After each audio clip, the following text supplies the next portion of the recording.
Good afternoon, Nicholas Mazzone. Nice to meet you. Dr. Mooney, pleasure to see you again. Nice to see you. How you doing, sir? Nicholas Mazzone. Nice to meet you. How you doing, ma'am? Good. Yeah, so Nick, got a couple things. We're anxious to hear what you have to say. All right. Your hard work is behind you. Just this little thing right here. So you're a little bit nervous? Just a little bit, but Yeah. I know my topic, so I feel comfortable doing it. Good, good. 15 minutes is your time limit. Okay. When you get to 9 minutes, I'll hold up this card. All right. Because you know the 10 minutes is like the magic Magic number area. right there. Yes, You sir. gotta get to 10 minutes. So when you get to 9, I'll hold this up so you'll know. When you get to 13, I'll hold that up. And if you do make it all the way to 15, We'll cut you I'll off. cut you off. Shouldn't be able to get to We'll go 15. questions We're good. and that kind of thing. But whenever you are ready, All righty. please proceed. All right. The National Fire Protection Association stated that in 2015 there were more than 1 million fires reported in the United States. Of these fires, more than half were structure fires, causing 2,685 civilian deaths and 13,000 injuries and over $10 billion in property damage. These numbers are a little bit too high for the United States. If this was a third world country, it'd be a little bit more understandable, but with the technology that our firefighters in the United States have, these numbers are a little bit too high.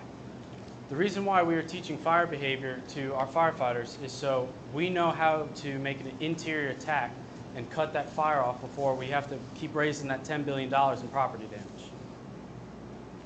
Hi, my name is Nicholas Mazzone. I'll be talking to you today about fire behavior and investigation. The reason why this topic was a stretch for me is the investigation portion. As you can see, I'm a fireman for South Iredell. I've been doing that for 4 years, but the investigation portion, I had no idea what I was going into. I did my very first investigation. I'll talk about that later in my presentation, but that was the reason why the investigation part was a stretch to me. First off, with my setting, I participated at the Mooresville Fire Rescue Training Grounds located off of Charlotte Highway where the town garages are. This, as you can see in the top left, is our burn can, as we call it, and I'll explain what that is more later in the presentation. It's pretty much just a Connex box on wheels, and I'll let you know everything else. My other setting is South Iredell Fire Rescue, my home department. These members all helped me out through my presentation. We did an actual live burn in my senior project. The reason why I have so many helping me is because we have a rule, 2 in and 2 out. You can't have 2 guys in unless we have guys ready on standby going out. So on the left, going from left to right, first man is Engineer Matt McAlpin, Mooresville Fire Rescue. He's one of my mentors. Myself, Captain Jerry Starr, my other mentor, firefighter Jake Ingalls, Chief Carl Thompson, firefighter Curley, firefighter Dustin Peck, and firefighter Robert King. My 2 mentors, first one was Captain Jerry Starr, like I said, Mooresville Fire Rescue Engine 3. And my second mentor was Engineer Matt McAlpin of Mooresville Fire Rescue Engine 2. I have a really close relationship with both of these men. That's why I picked them for my mentors. Both of these men teach my Firefighter 1 and 2 classes at Mitchell Community College, which I've been taking over the course of 2 years. Jerry also volunteers with me at South Iredell, so the 2 of us have been running calls together for the past 4 years. On the bottom, Matt is an engineer at Mooresville. He is also the assistant fire marshal for Iredell County. So if any of you guys live in the county area of Mooresville, if you ever have a fire there, you will not get the town of Mooresville fire marshal. You'll get Mr. McAlpin if he's on call. Both of these men were great with my project. They always knew what to say. They always knew how to help. And it was a lot of frustration getting in between with them because, as some of you know, firefighters, we work 24 hours on and 48 hours off. And both men were on different shifts, so I only had a 24-hour period to get my hours done. And it was pretty rough because I'd have to go one day Jerry's on work, the next day Matt's on work, and the next day I had to be with somebody else. Also, another thing that has nothing to do with the presentation, but firefighters, we also have side jobs too, because we have to have something else to do in that 48-hour period. My research paper covered pretty much 3 key topics: fire investigation, fire behavior, and types of fire and explosions. The reason why I did these was because I wanted to touch on all three of what we use in the fire service. The fire investigation part we use typically for anything from a warehouse fire, a car fire, a grass fire, a residential structure fire, any fire that involves us coming out, even illegal burns. Fire investigation is pretty much the most important part after a fire. I've been to probably 6 house fires with South Iredell, and every single time I've seen these fire investigators come out and probably take up to 4 to 5 hours just from one investigation in a small room. The fire behavior is really simple to us. To you guys, it's probably just the big flames and smoke. But for us, we use three things: heat, oxygen, and fuel. If you take one away from any of that, you won't have a fire. But if you gain something to that, you will get an even bigger fire. For instance, if there was a fire in this room in this corner, and we pop that window, the fire is going to go that way because you just released in all that oxygen to it and it's going to travel. Types of fires and explosions is really simple. Everybody thinks that explosions are dealt with Mooresville Police Department and bomb squad and FBI, but that's not true. Fire investigators for the town of Mooresville actually deal with that. Because of the explosions happening, investigators have to come out and physically go through everything from top to bottom. And I'll explain later in my presentation on how we start an investigation. But types of fires, we have incendiary fires, backdrafts, flashovers, and accidental fires. Incendiary fires are pretty much any fire that happens in your house, whether it's from a wall catching on fire, a kitchen fire, an attic fire. A flashover is when a room of contents reaches its ignition temperature, it will completely go in flames.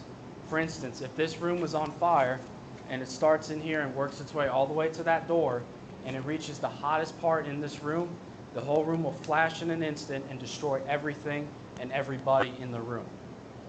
Firefighters, even though we wear this gear, we cannot survive a flashover. It's been proven. We've been to flashover trainings. We can't do it.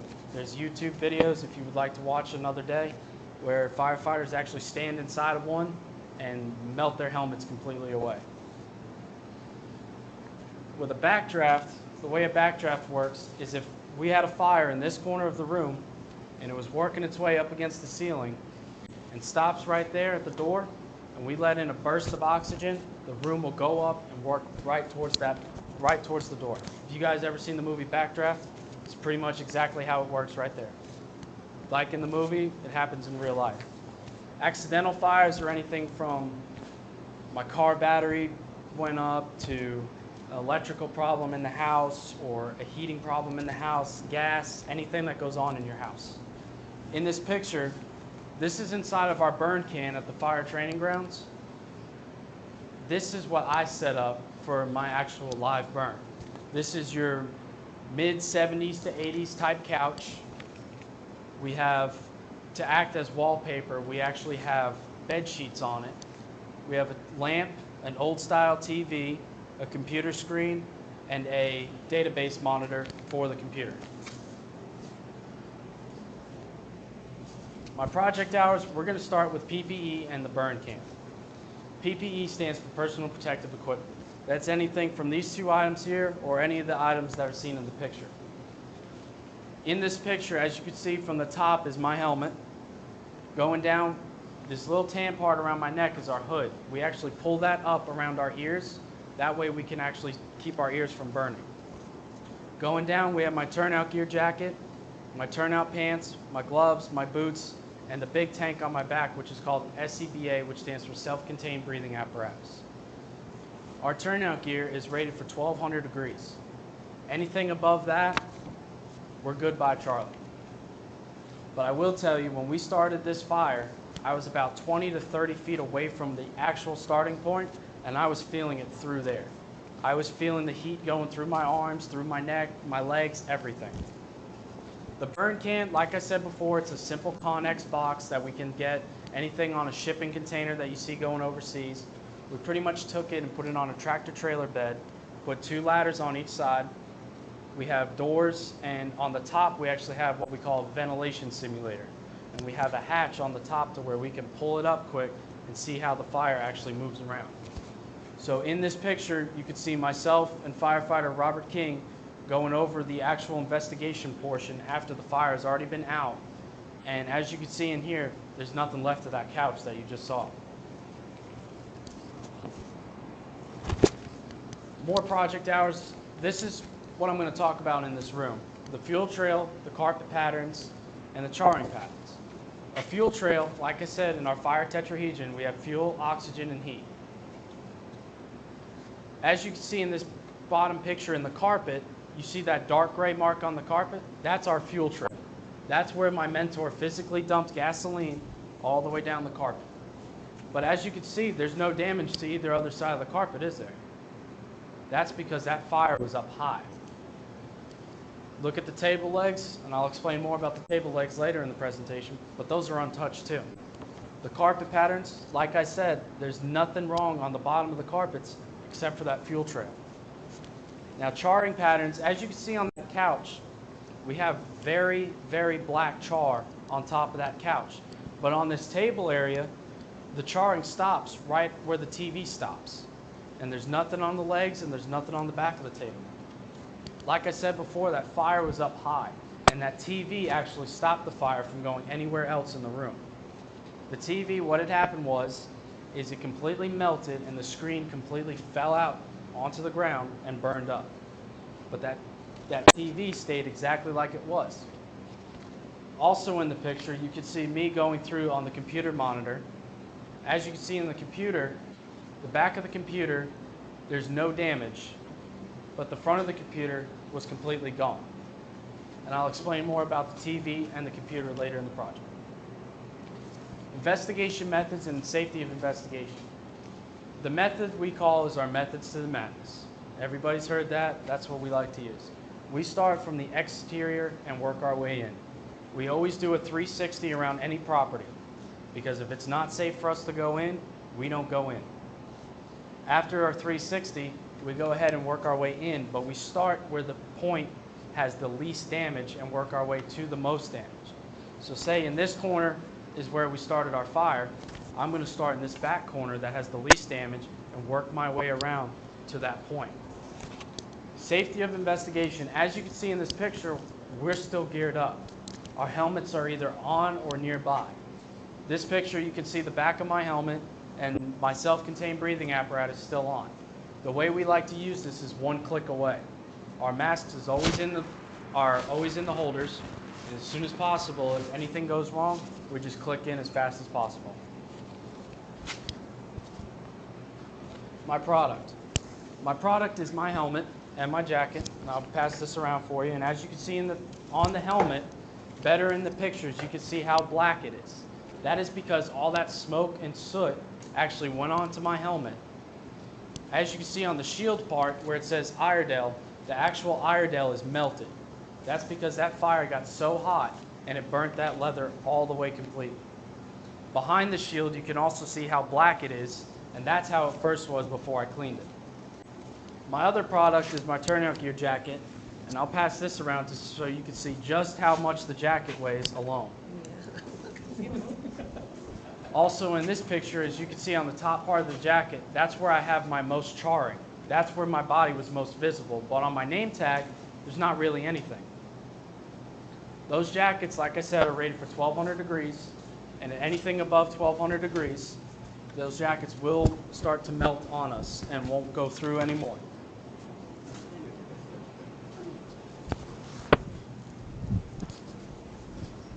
So you guys can't really see on the top, but this says charring on the couch and what we call the V pattern. The charring on the couch is simply, like I said before, completely black on the top. And as you can see in the left picture, that fire started down and worked its way across. The V pattern is where my mentor is pointing on how it goes down and then veers back up to where we actually started the fire right there. And as you can see, the TV is still melted. Other damages to the room, this is just more pictures of the TV that is completely melted and the computer screen that's completely melted. And we also have no char where the keyboard was and no charring where the actual TV was sitting. That's because those two items prevented that fire from going anywhere else. Some frustrations I had was definitely being able to keep up with my mentors, like I said before. Some successes that I can actually say I have is this was my first training fire with the guys that I trust. And some skills I have, I did my very first investigation and I did it completely right, as my mentor said. My journals, they pretty much covered anything from a day-to-day basis with my mentors. I don't want to go too deep into those. They're just regular old journals that we did with them. In 2015, an NFPA clocked the fire department responding to a fire every 23 seconds. A structure fire was reported every 63 seconds, a civilian injury every 34 minutes, and a civilian death every 2 hours and 40 minutes. Like I said before, if our firefighters know fire behavior, those numbers can go down drastically. Any questions? My question, Yes, sir. to be a firefighter, how young, how old you have to be? Okay, so in North Carolina, we start what we call a junior program. Our junior program starts at 14 years old. From 14 years old to 16, you're not allowed to respond to any calls on the truck whatsoever. I did that for 2 years. I learned everything. I scanned the trucks. So when I turned 16, I was actually able to go on calls and help the guys out.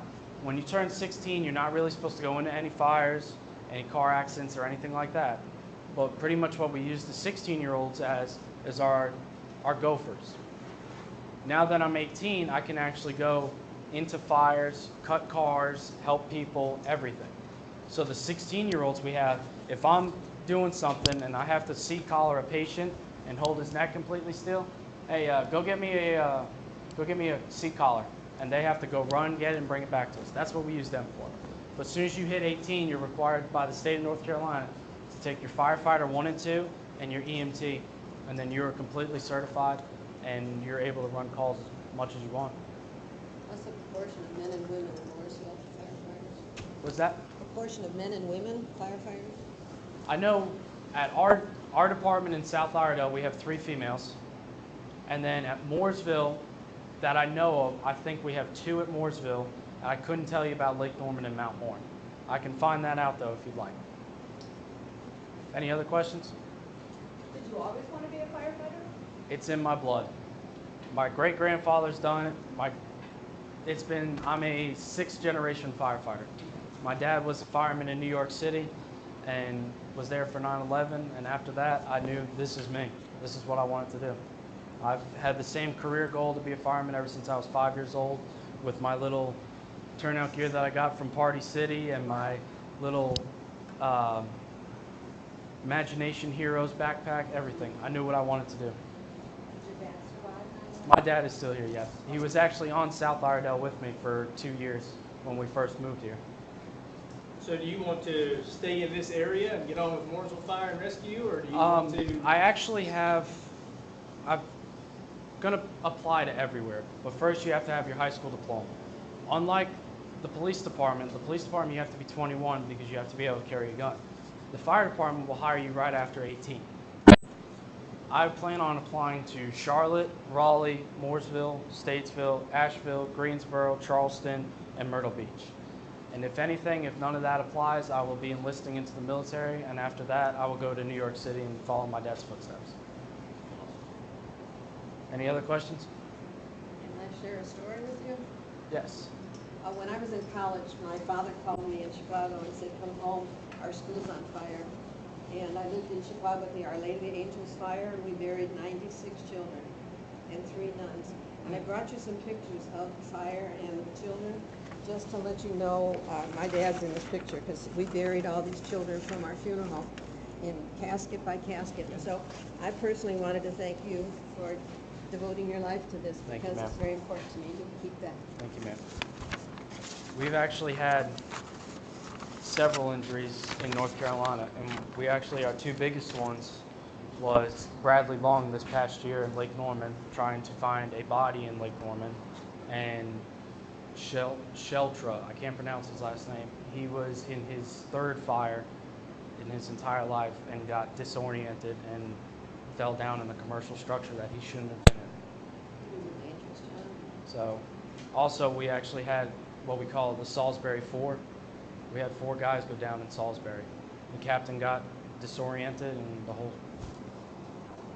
And then we have the Charleston 9, 343 guys on 9/11. Thank you.